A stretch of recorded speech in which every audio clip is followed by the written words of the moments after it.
96,000. That's how much I love this movie. 96,000. That's how great this movie is. 96,000. That's on the scale that this movie deserves.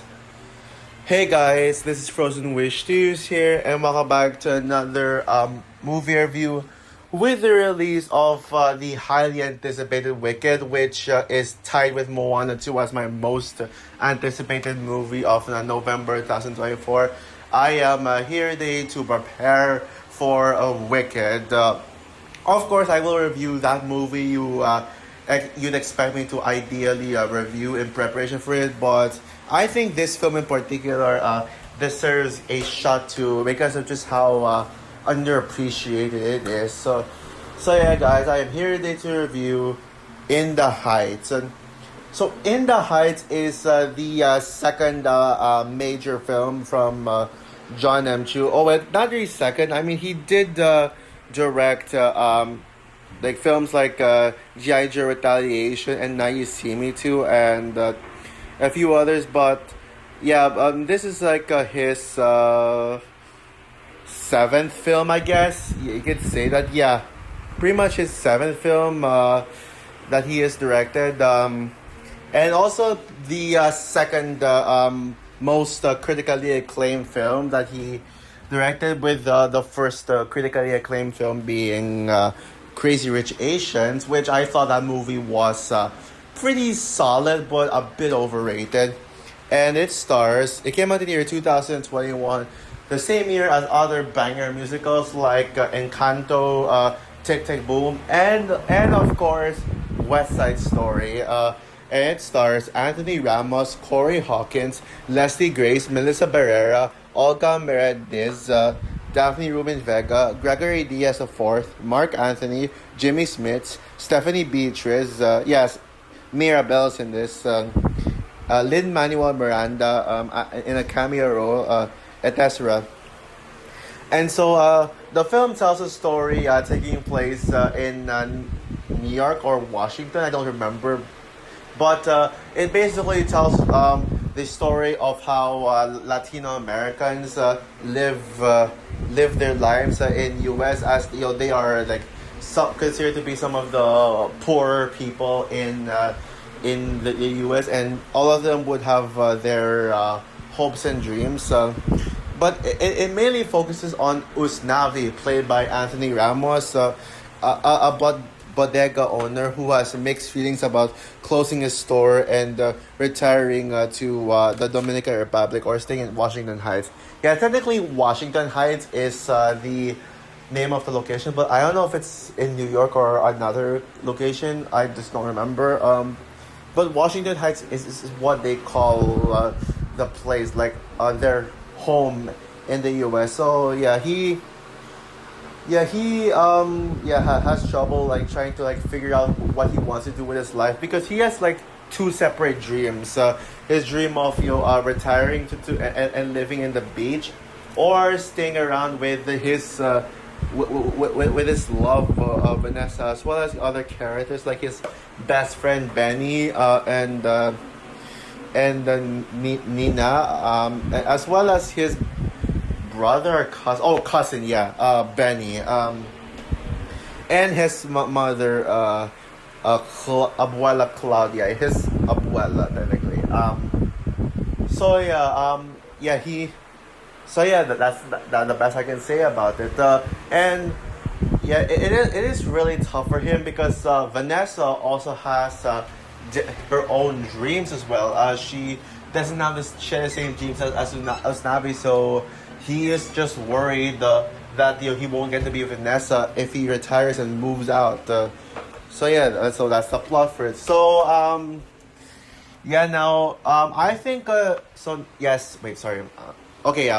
sorry, I'm just a little sweaty, so I might get lost at times. Usually I tend to be like this in my videos if I feel sweaty, so just don't worry. But don't worry, I'll try to get this a little more right. So yeah, now. Yes, I think you guys know why. Yeah, if you guys are wondering why I chose to use this movie, review this movie as part of my marathon preparing for the highly anticipated Wicked, It's because this is John M. Chu's previous musical movie. Yeah, so now John M. Chu is not one of my favorite directors ever, and that says something considering the amount of movies he's directed. I thought he only directed the critically acclaimed films with this Crazy Rich Asians and the upcoming Wicked, which yeah, I'm hearing great things about Wicked. I'm seeing Wicked on Wednesday, by the way, and I also might see it again on Saturday with my cousins. So now I will say that before Crazy Rich Asians, John M. Chu had some misses here. Yeah, like Step Up to the Street, which was and also Step Up 3D as well, which and Justin Bieber Never Say Never, which I have seen when I was like younger. I think it was in my preteen years, and yeah, that movie sucked as much as Justin Bieber sucks himself sucks. That Justin Bieber Never Say Never is to me the worst movie that John M. Chu has ever made. But I actually think that after Step Up 3D, John M. Chu did kind of step up, but no pun intended. Yeah, he directed G.I. Joe Retaliation, which I think is an overhated film, but it's not great, but it is so overhated. Better than Snake Eyes, I will say. Yeah, better than the 2021 Snake Eyes G.I. Joe Orange movie. And then he directed Now You See Me Too, which I actually think is a decent film, and I actually defend. I actually am a defender of Now You See Me Too. I think it is. I really enjoyed it, and I'm actually looking forward to seeing the third film. Sure, do I love it? Do I think it's a great film? No, I fucking hate the casting of Daniel Radcliffe as the villain, but it's just a fun movie all around, and I just like it. And Crazy Rich Asians, yeah, it's a great film too. Not great. It's a good film. Yeah, I already mentioned my thoughts on Crazy Rich Asians earlier, and honestly, I would even put, if I were to rank John M. Chu's movies, I would even put Now You See Me Too over Crazy Rich Asians. Yeah, no joke. But there has never been a masterpiece that he has created until now. And I think that it is, as much as John M. Chu has been making these dance movies, there's that music movie and an action film, and Now You See Me Too. I think it's clear that with this film and the upcoming Wicked, that John M. Chu should stick to directing musicals. And fun fact, guys, that John M. Chu was originally supposed to direct the Lilo and Stitch remake. Yeah, before they switched to other directors. John M. Chu was actually the original director who was supposed to be attached to directing Lilo and Stitch. But because of Wicked, he ended up not directing it. Yeah, I'm actually glad that John M. Chu dodged the bullet from that, because if he directed Lilo and Stitch, then I guarantee that would have easily been his worst movie yet. Now In the Heights was actually my most anticipated movie musical ever since I saw the trailer for it back in early 2020, when this movie was supposed to come out in 2020 until the pandemic. I was actually on board with this. This movie looked amazing from the trailer. I was on board with it. It looked so much fun. It looked so visually stunning. It looked like it was gonna be a great musical with a touching story, and it looked like it was going to be one of the Oscar contenders for that year. However, it was actually doomed to fail financially, because this movie was this movie's original release date. It was supposed to come out on the same day as Soul. Yep, I don't see how this movie would beat Soul at the box office, because of course everyone would go and see Soul. If I were to compare both movies to say which one's better, honestly, I think they're both on par. I can't really decide which movie I love better between this and Soul. So this movie did get delayed, and it ended up, ended up releasing in 2021 with that stupid HBO Max and theater same day release bullcrap. Which, yeah, I do understand why they had to do that. It's because of the pandemic. And even though theaters are reopening, of course, many people can't go see movies in the theaters, so they had to like see it at home or something. But yeah, and it's kind of a shame that this movie ended up flopping the box office, but for an understandable reason. Yeah, for a good reason, because of that same day release method. Yeah, of course, most people would choose to go see this one in theater. Yeah, most people would choose to go see the film at home. And yeah, and I wish that this movie did better. But thankfully, though, this movie was loved at the time. Yeah, many people loved this movie. And yeah, but yeah, sure, there were a few negative reviews. Like, there were some people who said that they were just not a fan of this film. But yeah, I'm sure you know where I'm going with this. Yeah, but now, unfortunately, this movie has yeah, as I would say, yeah, this movie literally has no recognition anymore. No one talks about this movie, which is sad. Yeah, nobody like talks about it. And yeah, I haven't heard a single person like talk about this movie to this day. Oh, and to add insult to injury, this movie was completely snubbed of any like major award. Like, no Golden Globe nominations, no BAFTA nominations, and not a single Oscar nominations, which I think is bullcrap. And this movie should have. This movie should have gotten a nomination. Yeah, that was just so uncalled for, and I will never forgive the Oscars for that. Yeah, this movie actually could have. This movie actually could have gotten a nomination for Best Production Design, Best, I'm not sure, a few others. Yeah, I think you guys know where I'm going with this. Best, okay, yeah, I'm not sure, but yeah, definitely a few others. I think Production Design is where this movie truly should have gotten a nomination. Oh, and Cinematography as well. Yes, guys, I think this should have gotten a Best Cinematography nomination. And it could have even gotten a Best Picture nomination and Best Film Editing too. But no, the Oscars were like, fuck this movie, because it did not come out in the Oscar seasons.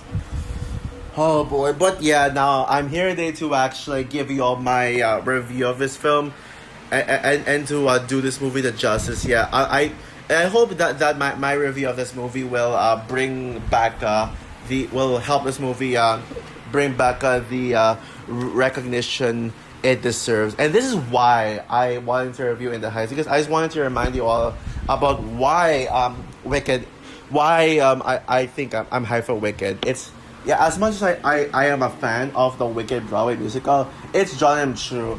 Because after directing this film, I think this director deserves all the trust for Wicked. I think he will do a fantastic job.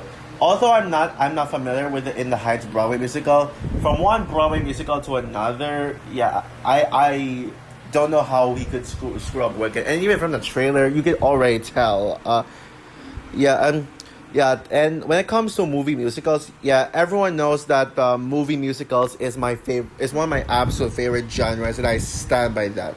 2021 is no doubt one of the best years for musical movies. I already said that earlier, and yeah, In the Heights contributes to that. I actually would say that this would be my second favorite movie musical of 2021, second only behind, of course, West Side Story. I mean, West Side Story being the best musical of 2021, honestly, it's no competition. Yeah, this movie is just masterful, and I think this movie is underrated, because this movie is very underappreciated.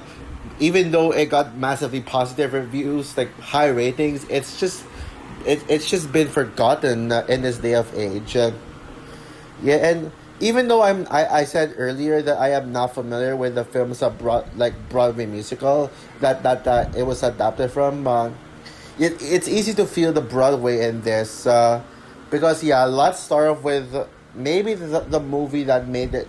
I mean, sorry, the elements, the aspect that made this truly magical, and that is the musical numbers. Not only are the musical numbers well sung by the actors, which I'll talk about the performances later, but the dance numbers are super well choreographed too. And it is just stunning, and it feels like it's one of those like definitions on why I adore movie musicals.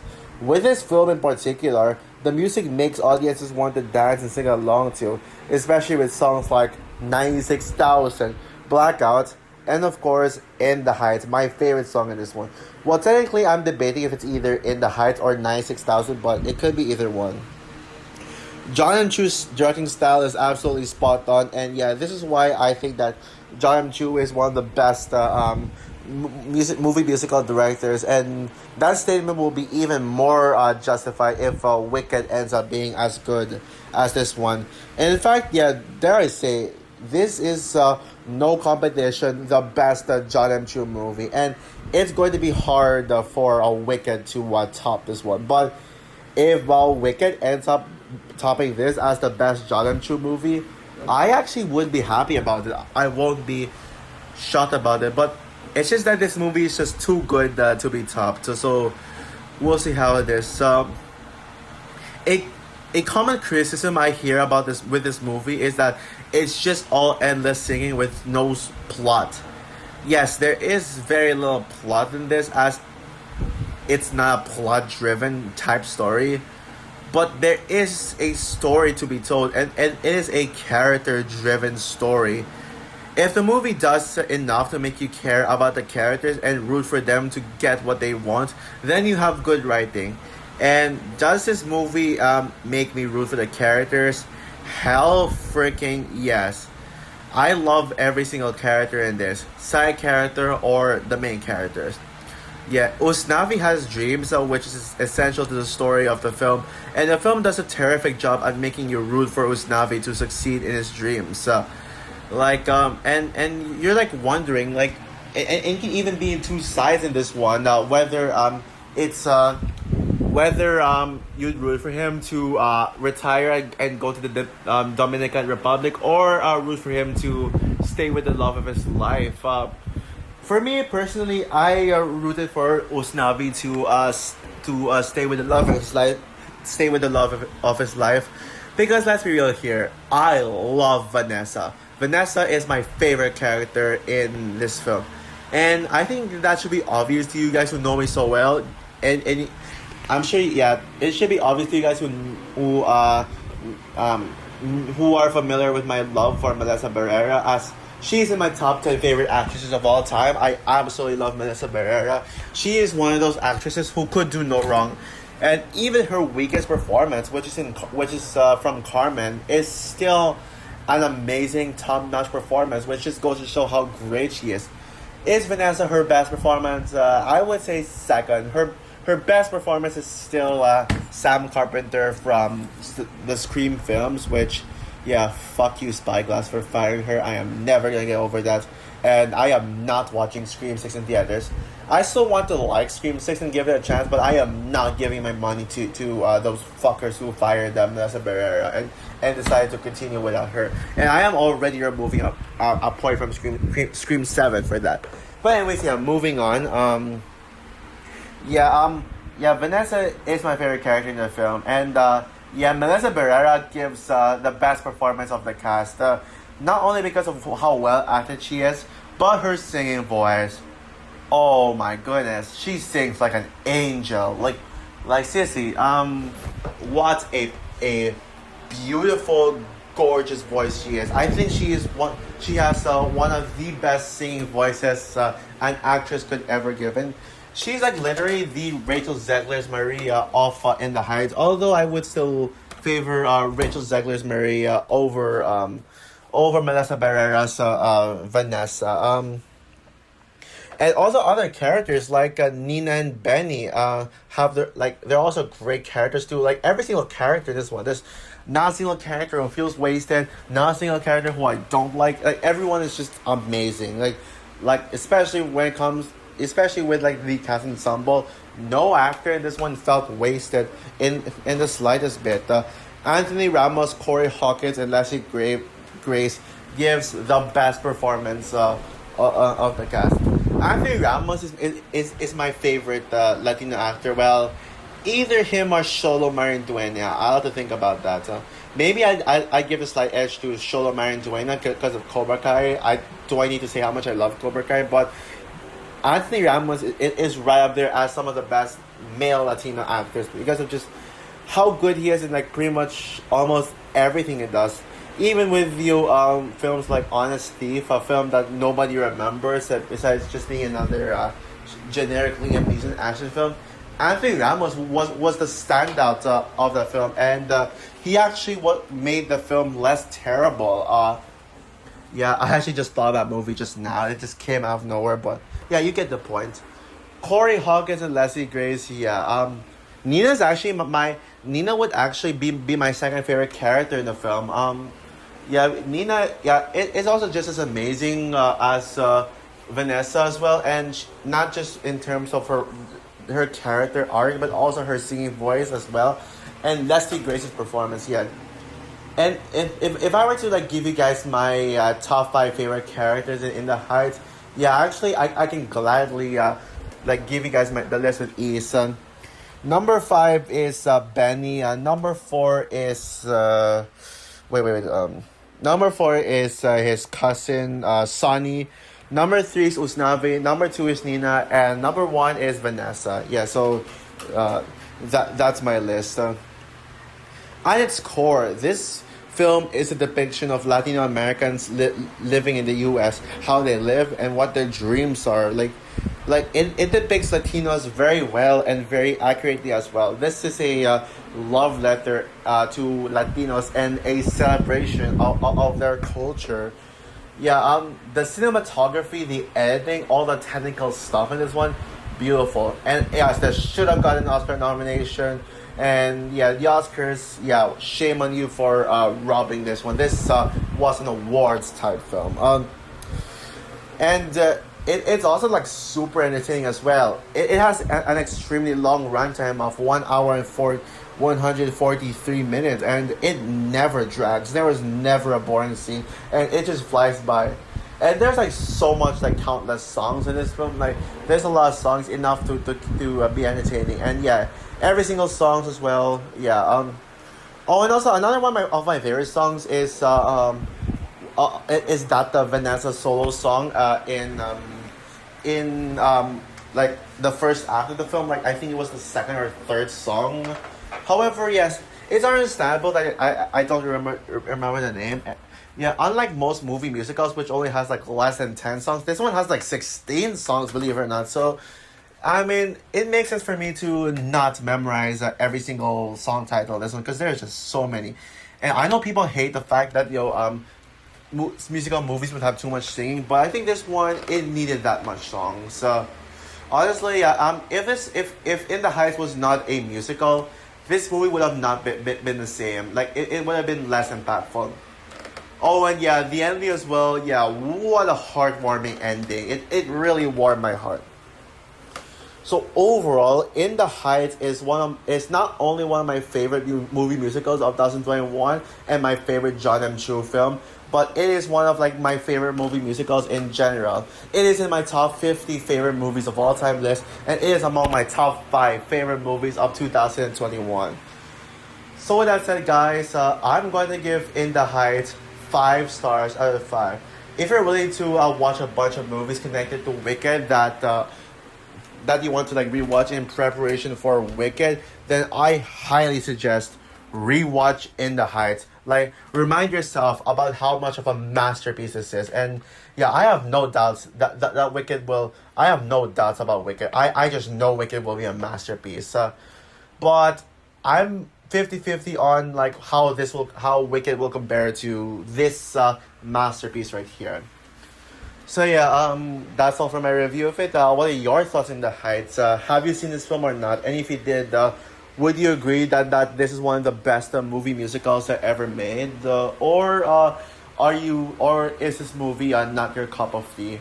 Comment down below, like, subscribe, hit the notification bell, and stay tuned for my movie review on The Wizard of Oz 1939, the original one, in preparation for Wicked. Yeah, it's going to be the oldest movie I am ever reviewing.